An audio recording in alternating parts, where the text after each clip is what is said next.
This is Fort Hill High School. It's where I went to high school. How you doing? Football is huge in this town. It's like Friday Night Lights. There's two schools, Fort Hill and Allegheny, and they've been rivals. It's the longest high school rivalry in America. It's been featured on ESPN. So it's a big deal when you're a kid and you come out and play here, because that homecoming game, literally they'll have 8,000 or 9,000 people. Both sides will be full. And then people sit on these hills around here on blankets and shit like that. So it was kind of weird when I went to play Division II college football, because we came out and there were a couple hundred people there, and I was like, what is this bullshit? Because the high school stuff was such a big deal. But field still looks good. Kids are over here training. So I got Jimmy Furstenberg here. He was the guy who taught me how to lift weights and trained me in football and helped coach me, and he still does. He helps a lot of the local kids out. And he's got a son up here now as well, so let's go bother him. I was telling him a story about the Playboys. You can tell God almighty. You can tell. Oh, no, we had to be at the mailbox before you got home for some reason. I was like, Drew, what's going on here? And we didn't. Later that evening, I got a phone call from you, got reamed out. See, I had nothing to do with it, I swear. Yeah, how old were you? I think he was a sophomore. Yeah. He had the Playboy subscription sent in the mail. I wondered why you were so interested in the mail all of a sudden. I gotta get the mail every morning, every day. The other thing about it is he was working it the whole time, because he had like Dustin paying for part of it, and Jeremy Snyder paying for part of it, and somebody else. He wasn't paying anything. He was the front man. When you run the business, you shouldn't have to give up all your resources. You know what I mean? I still believe that today. So I had a sponsor even back then to fund my my habits. I remember actually pulling up your house one time, and you had a ring set up. And I looked, there was two teachers there. And Dan James was one of the teachers, right? Bob James. And I looked, and you gave an elbow, he did a couple twirls, whatever, and all of a sudden you picked up a chair. And James, it was you and Cody and all you guys. We would wrestle in the backyard, and it became like a thing in school because Mr. James loved wrestling, so he would play the wrestling matches when he was supposed to be teaching us. He ended up getting in trouble for it, but he came and wrestled with us one day, and he got so excited that he pulled out a real fire extinguisher and sprayed it in Jeremy Snyder's face and blinded him. So he wasn't allowed to wrestle with us anymore after that. Oh, that's awesome. Oh, when I met Drew the first time, his father brought him in the gym up in LaVale that I was working at, and is it a personal trainer or a lifting partner, whatever you want to call it? When you see a 6'4" kid come in 8th grade, you're like, oh yeah, I'll make something out of it. I'll help him get to where he needed to be. And he's probably 6'4", honestly, about 150 pounds.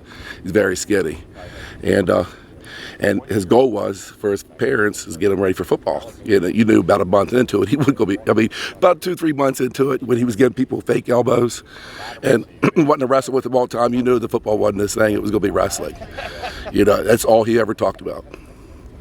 We're proud of Drew. We knew he was going to make it. And he was hell-bent on making it. No matter what, he was going to do it. And regardless of what people thought and this and that, tried to be talked out of it and everything, he was going to do it. I mean, some of the craziest things I seen him do. He had a job. He left football and came to the house one time. I was like, what are you doing here? You're supposed to be at football.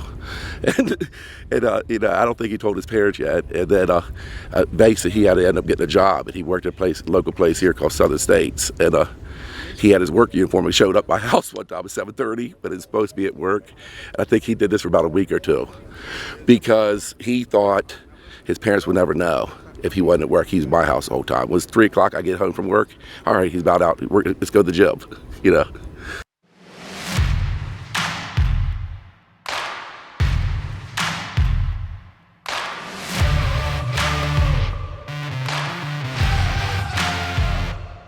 I knew Drew because I played football. I was a year behind him at Fort Hill. I was actually his backup at center going into my junior year, and they basically wrestled all the time. My first introduction to Drew Hankinson, honestly, was so they took the sophomores and they put us with the juniors, right, for a workout. My first introduction, they put us for a workout, and Drew, Cody Mackey, and they had a crew that would do wrestling moves. So we're sophomores and we're like, these guys are crazy. So Drew picks up a play, I can't say the name, and put him in a trash can, like power bombed him, and then rolled him down the hill. So somebody in my class, I'm not gonna say a name, you know who you are. The kid gets up because he was like, I'm not gonna take that. He goes back to the top of the hill. Drew picks him up again and puts him in the trash can, does the wrestling dance, and rolls him down the hill. I go home and tell my dad I don't know about this Fort Hill football stuff. I even remember lifting with these fools. So at the time I squatted my sophomore year was about 405. So they put me in their group at one point in time. What kind of sense does that make? Honestly, he's laughing because he remembers this. They all used to call me Gonzo. They remember this. So you got Cody Mackey, who's this tall, bench pressing a car, right? Oh, smacking his chest, right?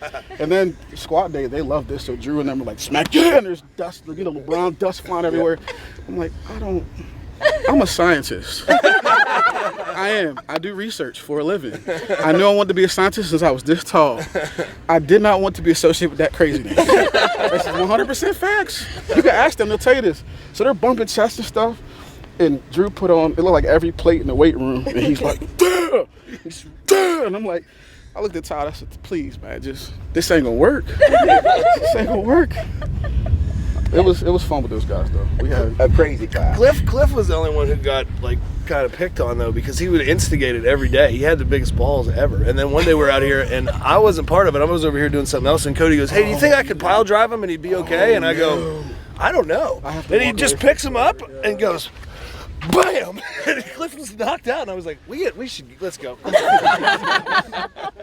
We would come for our lifting period, so we would all go to class, and I had music with Drew, like first period, then we had a couple different classes, and then we would go to football workout classes. So we're all trying to get ready for the football workouts because the coaches would push us hard. Like, we'd be out, it'd be snowing, and we're out running 200s and 300s, stuff like that. So we're all nervous about, the football workouts. Drew and them have this whole wrestling thing set up to where they're power bombing and doing wrestling dances, and you don't want to go down there because if you walk in there, you might become a victim, basically. That's what happens.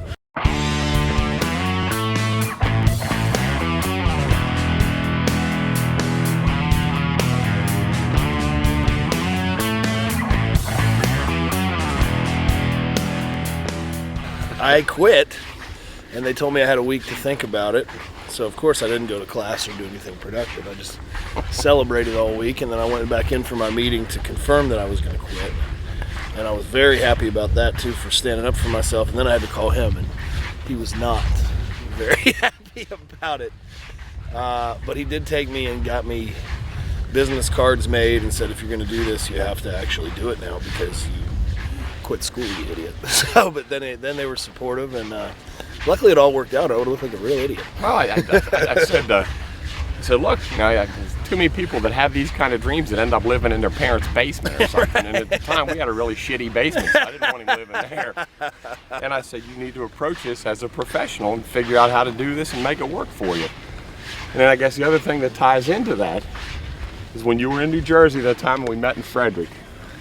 Yo, yeah. So we're I had one of his suits on. I had a briefcase of his. I had a tape, a resume, a promo picture, and we're standing outside this minor league ballpark, and WWE came. And they were doing just a house show. They were doing like a house show, and they had Frederick, Maryland. Just local security. So he's like, you got to go in there. You got to go in there. And I was like, you can't just walk in there. And he goes, well, you look the part. Just go in there. So when the security lady looked away, he just shoved me in the back, and then I was in. And I looked back, and he was like, keep going. And I was like, oh, shit. And I went in there, and I'm nervous as hell. And I I hid out in the trainer's room, and I asked to see Arn Anderson, who I still love to this day. And Arn came up and said, can I help you? And I said, yes, sir. I came here to give you this tape. And he was like, I'll make sure it gets in the right hands. And then they sent Timmy White, the old referee, up there. And he was like, look, it takes a lot of balls to come in here and do that, but you're not allowed to be back here. I'll be happy to give you a ticket so you can watch the show. So then I went out and watched the show, but that was my my first tape submission was the handoff to AA. I was nervous as hell. So proud of my boys. They used to say they could hear my voice when they were on the line. And they probably could. And we had a lot of fun. When the boys were in school, we were here with our friends. We have friends that have children their age, so we were all here together cheering for our kids, and it was wonderful. It was a very good time in our life.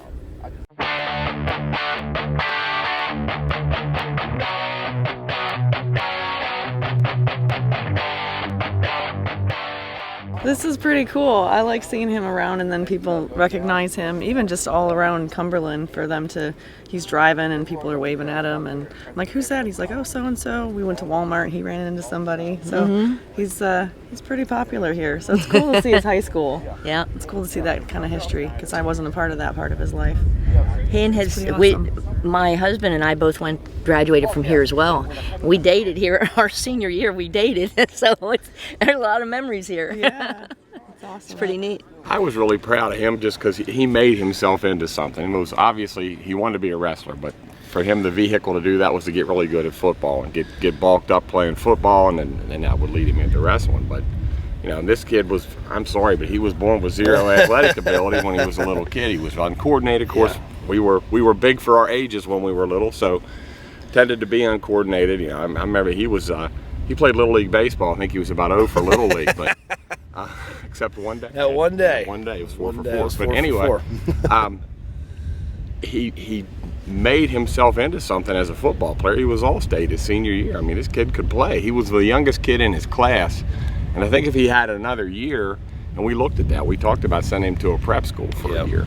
He probably could have played Division I. So from a kid that had not much athletic ability, he really made himself into something. He worked really, really hard at it.